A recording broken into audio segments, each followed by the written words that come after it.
Hello there, welcome to this edition of Global Business Africa. On the 20th of November, we've got plenty of content lined up for you from Kenya all the way to Lagos, South Africa, and of course Egypt as well. Here's what's coming up.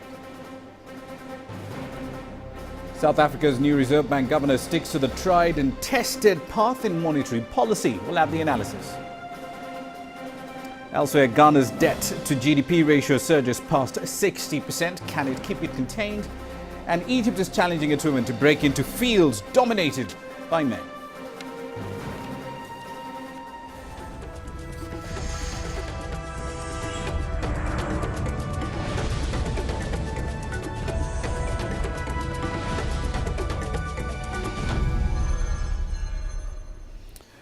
Let's start, however, in a completely different field. Pope Francis warned on Thursday that the planet Earth would not forgive the abuse of its resources for profit.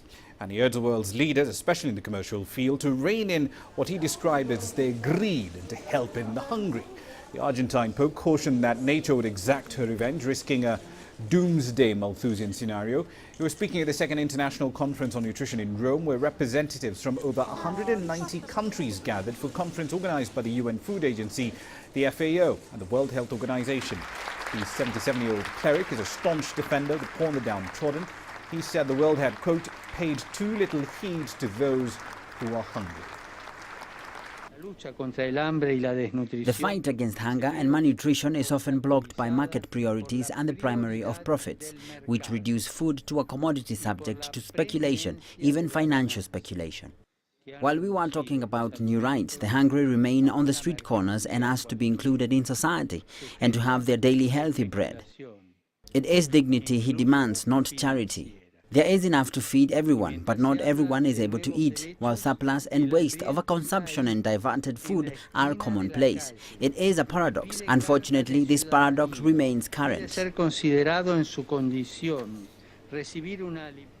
Let's talk about South Africa's Reserve Bank now. It left interest rates unchanged at 5.75% on Thursday, citing the lower trajectory of headline inflation in the country and, of course, continued economic weakness. Giving his maiden interest rate speech, the Reserve Bank Governor, Lesetja Kganyago, said interest rates would have to normalize over time. He did, however, warn that future increases would depend on a variety of things, among them the evolution of inflation expectations and, more importantly, the speed of normalization of monetary policy in the United States and the state of the domestic economy in South Africa. Mr. Kganyago said at his appointment that the bank's primary objectives are to protect the value of the rand, support sustainable economic growth. The timing of future interest rate increases will be dependent on a range of factors, including the evolution of inflation expectations, the speed of normalization of monetary policy in the US, and the state of the domestic economy. The impact of public sector negotiations, we really wished we could factor it in, but we don't know what the settlement would be. And I think that you might have also been aware that in the budget policy statement, the Treasury did allude to the fact that the risk to that framework is what the settlement in public sector wages becomes. But at the moment, we do not know what it is. Obviously, some very interesting data coming out of the South African Reserve Bank Monetary Policy Committee. Let's get some feedback and analysis now from Miriam Bemar. She's live in London at the moment. Miriam, at its last meeting in September, South Africa's MPC argued that the inflation forecast was slightly more favourable. Is that still the case? Well, you know, a number of economists had predicted, Rama, that the repo rate would remain unchanged at 5.75%. So no surprises there, and that certainly helps nurture economic growth in the short term. In fact, experts on this end say that lower oil prices and demand that remains weak are very much among the factors that can boost South Africa's inflation outlook over the next couple of years. Now, the government has been sustaining inflation after it crept up at the beginning of this year and reached a high of 6.6% in May and June. Back in September, though, the bank had forecast inflation will average about 6.2% this year and drop down. So experts say that the rand will really play a big role in all of this as well. If it weakens further and food prices also start to rise again, inflation could move upwards. So certainly something that needs to be monitored. Indeed. Speaking of the rand, however, surely the MPC does expect slower Eurozone and Chinese growth to dent its trade balance and by extension the dollar-rand rate as well. Well, you know, the common expectation is the Eurozone's outlook remains quite bleak, especially with core countries like France and Germany struggling and contracting. The US and UK are quite the main drivers of global growth at this point, but that may change if we see more lower oil prices and food prices as well. We did see the rand climb about 1% on Tuesday, its strongest in 2 weeks against the dollar, off the back of Japan's slide into recession, boosting demand for higher yielding emerging market assets. Now, weak export growth has also been a major factor this year to added pressure on the current account gap. The major fallout, though, from all of this is how badly it will actually impact consumer demand in the coming months. And analysts that I spoke with say that investors are looking to take advantage of the stronger rand because high yields are in vogue at the moment. Indeed. Finally, though, Miriam, the SARB governor also did argue that future rate hikes will depend, among other things, the speed of normalization of monetary policy in the US. Now, this, of course, does go back straight to the argument between the Fed and emerging markets about clarity of policy, doesn't it? Absolutely. You know, we heard from the U.S. Fed earlier that saying that it will still push ahead with its first rate hike next year. It'll continue to be a different story for the rest of the world. We know that.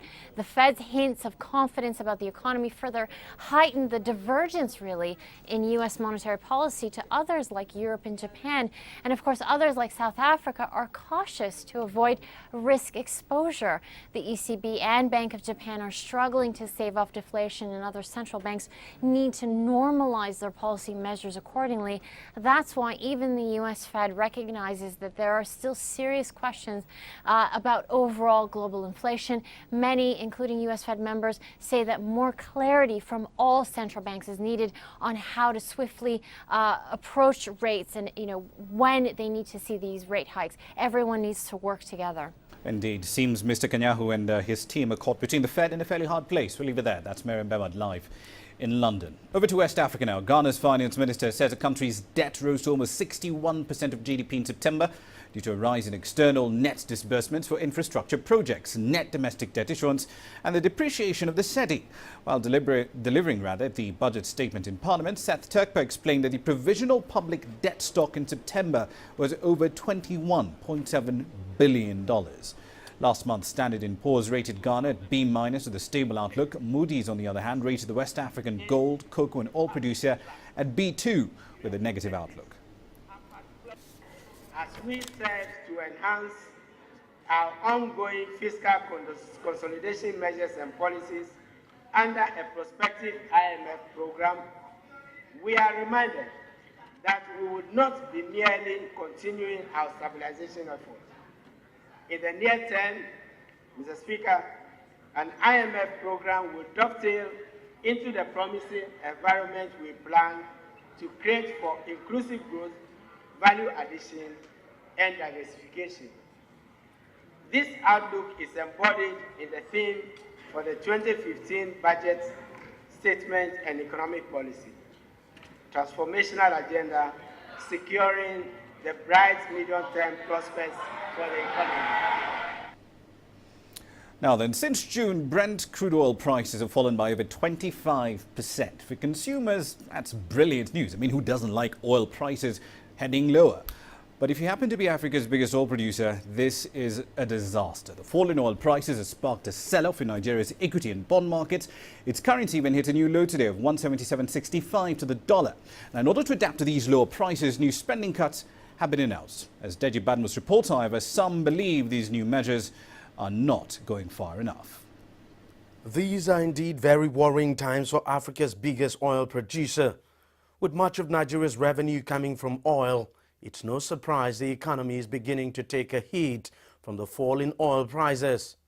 As if that is not troubling enough, finance expert Johnson Chukwu says the country should brace up for further fall in prices.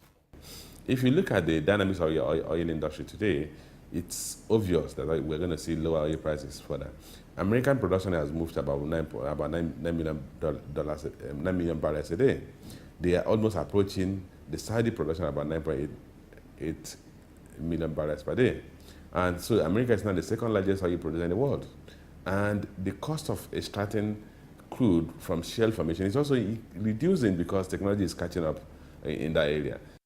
The situation has now forced the government to revise its budget for next year and announce a cut down in foreign travels and trainings.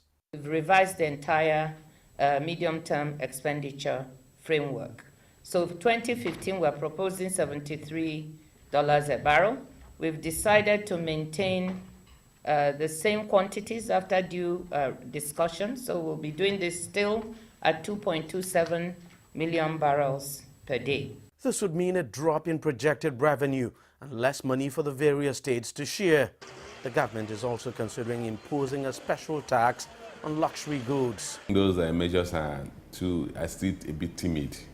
In the sense, if you talk of banning of foreign travels or limiting foreign travels to only essential trips, I don't know how much that costs. What of those parastatals and ministries that the federal government report and white paper had said that they are overlapping in their nature? Why have we not merged them? Then we have to look at the issue of wastage in terms of subsidy. If you look at our capital expenditure, national capital expenditure at the federal level, you realize that we spend, the capital expenditure is about 1.1 trillion, while you are spending 1.4 trillion to subsidize consumption. The government has been doing all it could to reduce the country's overdependence on oil by pushing through an aggressive agricultural program. Analysts say now is the time for it to redouble its efforts. We have many colleges of agriculture, universities of agriculture, but these are clerical agricultural experts. The outputs want to teach in schools, work in ministries of education. They don't want to go to farms. Let's restructure the economy and turn the economy into a productive, production-based economic system so that we localize manufacturing activities and produce what we consume, and possibly export to other countries. The issue has now thrown up the familiar debate over getting Nigeria to think beyond its oil. For now, the austerity measures announced by the government are yet to fully kick in. When that happens, you can expect to see protests on the streets of the country. Deji Badmo, CCTV, Lagos, Nigeria. And if those protests do occur, we'll certainly provide coverage of them right here on CCTV Africa. Let's make a quick run through the markets here for you. There's blood in the water, to put it mildly, across some equity markets in Nigeria and the JSE. The JSE, in fact, did post its biggest one-day drop in any given month. Over in East Africa, however, Safaricom not quite at the highs that it hit on Wednesday trading. It was at about, close rather, 1360 a share, but still fairly impressive gains from that counter so far today. The big one, though, as far as the year-to-date gains are concerned, is Egypt. That's up 38.9%.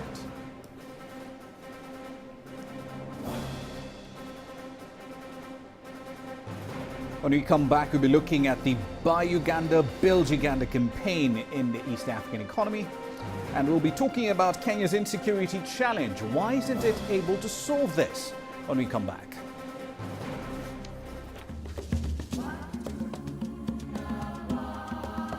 Effects of the austerity measures are evident and were expected. Egyptians, however, seem to be patient about it. But El-Sisi told government he wants to control the prices promptly before people's patience runs out.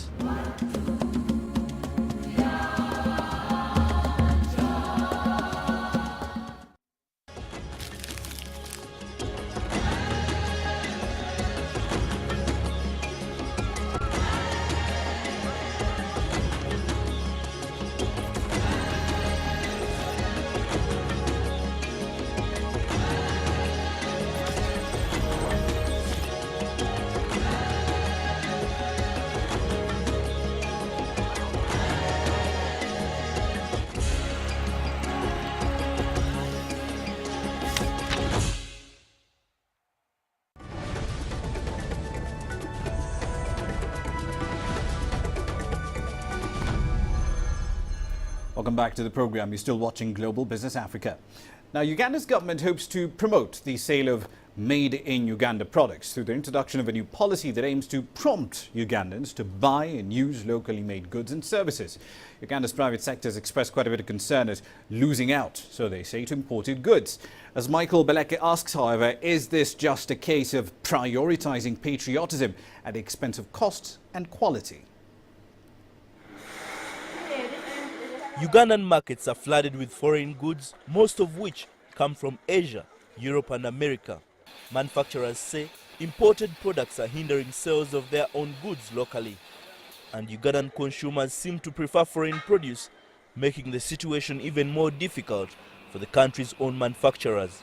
I know that corruption in Africa, in terms of ensuring standards, usually creates problems.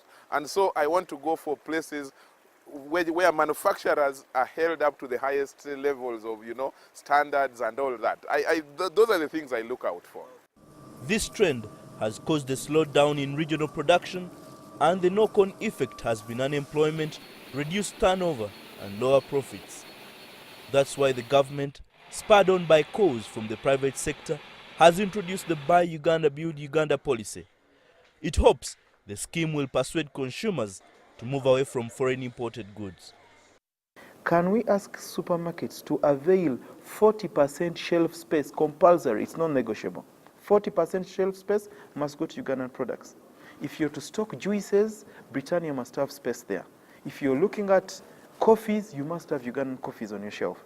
If you're looking at any product, for the products we know we can't make, for example, pepper, we don't make pepper. We'll have foreign, we don't mind. Figures from the Uganda Bureau of Statistics indicate that the country's global imports have more than doubled in the past 6 years, rising from $2 billion in 2007 to about $5 billion by 2013. Trade experts believe this trend could be reversed if Ugandan manufacturers were to improve the quality of their goods. This would allow them to compete more favorably, not just locally, but also in foreign markets.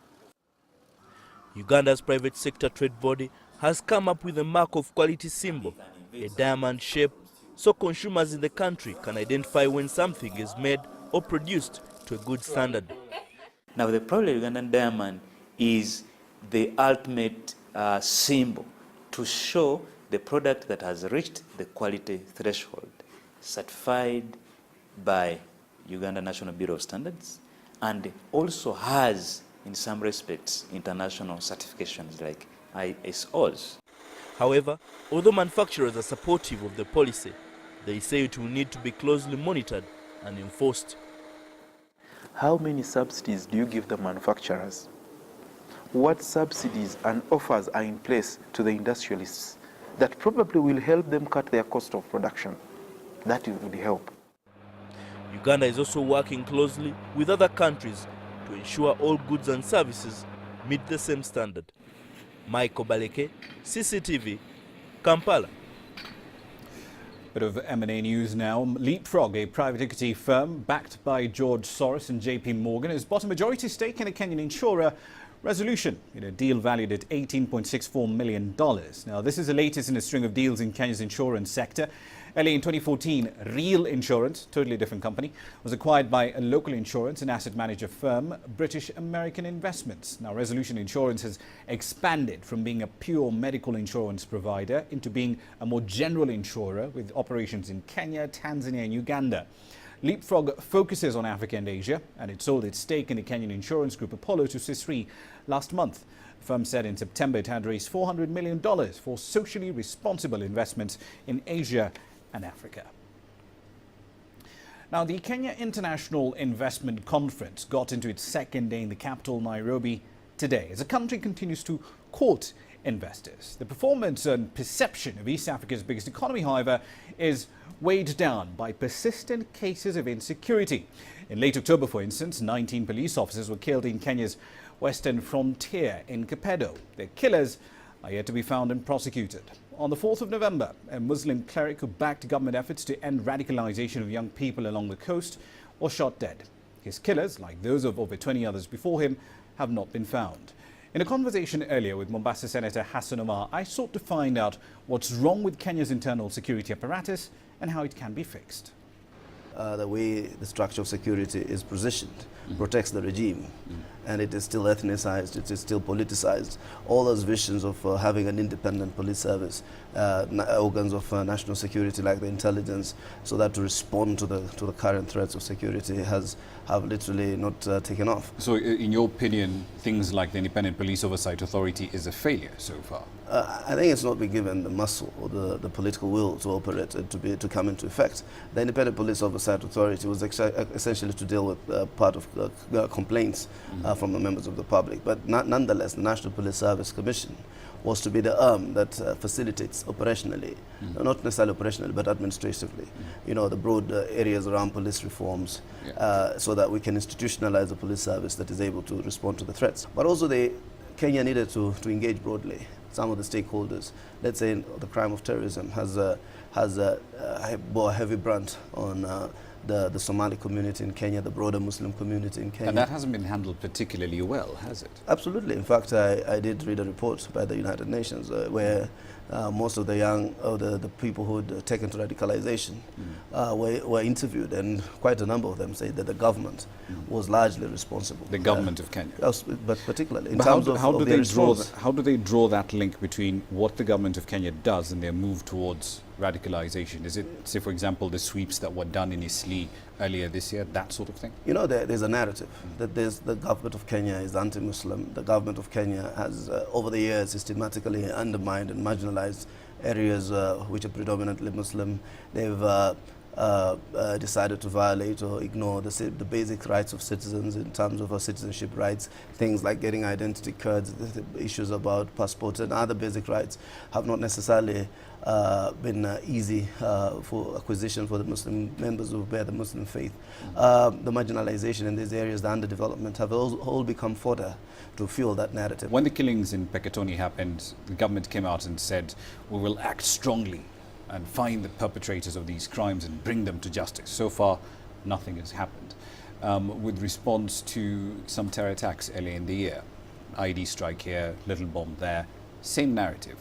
Is this government more interested in PR than actual action? In fact, I think we have an extraordinarily eloquent president who gives American types of rhetoric. But it ends at rhetoric. We saw that at Westgate. We've never gotten to the heart of it. We've seen quite a bit, I mean, the kinds of interventions that we had, including acts of, killings of clerics, targeted killings, extrajudicial executions in no the one has actually region. been brought to book. Absolutely. So therefore, they are unable. So it's just rhetorical.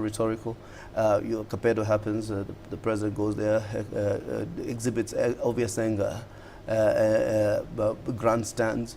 But I think once the matters are out of the public eye in terms of the media, once a few headlines and once it's out of the public space, I think it's utterly forgotten. The typical Kenyan taxpayer would argue, look, I spend at least $1 billion+ or around $1 billion or so on the police force every single year. How is it that they cannot be able to effectively utilize these resources to deal with crime in the country? Is it that they need more money, or the cash that they do get now is not being properly spent? I think more money is not in question. Every agency, every security agency or every agency of government will want more money.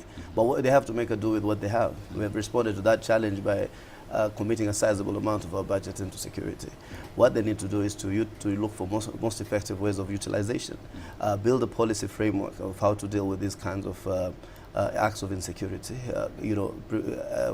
up our preparedness, up our sophistication, retrain our officers, invest in equipment, partner with other countries that face similar threats, let's say like terrorism, and share useful intelligence. Part of my conversation earlier with the Mombasa County Senator Hassan Omar. Let's make a quick run through commodity prices rather. Crude oil prices enjoying a bit of a bounce. Western Texas Intermediate crude up about 0.4. Brent following suit as well, up about 0.7.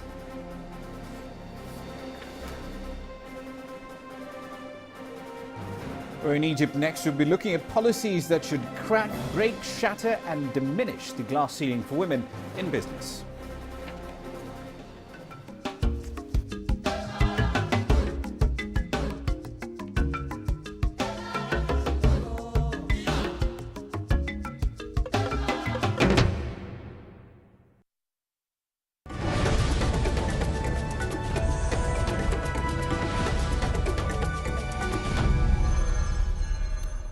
Welcome back. A conference on women in business is taking place in the Egyptian capital of Cairo.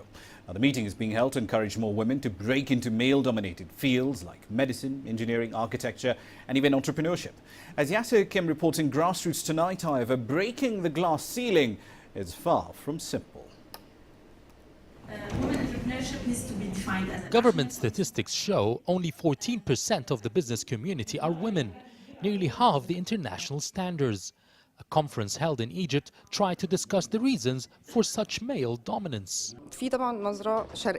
There is still that stereotype image of the woman in the East as someone who cannot compete against the man. Her place is in the house, cooking and feeding the children. If a woman shows strength and power, then she's looked at as a masculine, not a feminine being.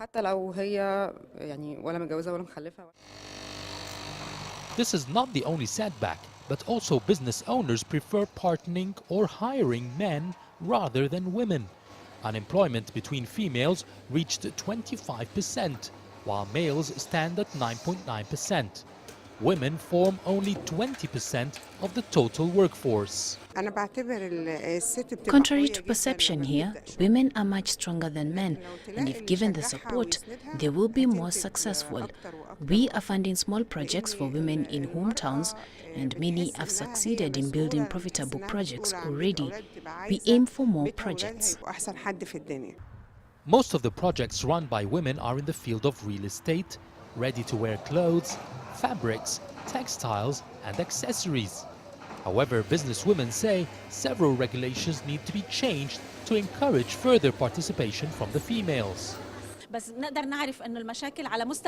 One issue is that banks and institutions reluctantly offer loans to women.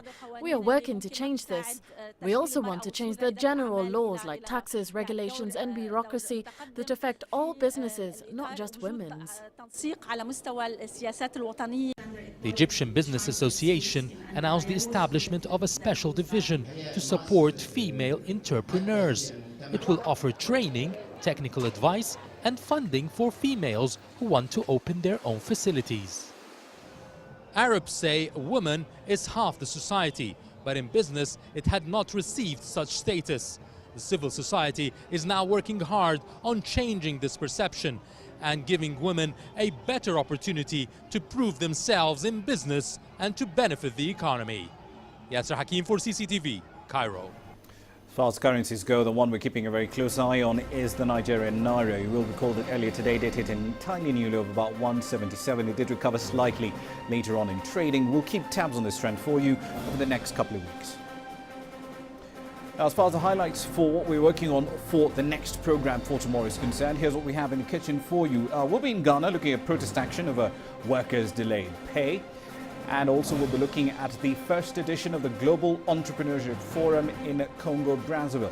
There's all that and more taking place right here in the program tomorrow. We'll see you then, but do send your feedback to Global Business Africa at cctv.com. And of course, when we're offline, Facebook and Twitter are your ports of call. Thank you very much for watching. We'll see you in 23 hours. I'm Ramanya.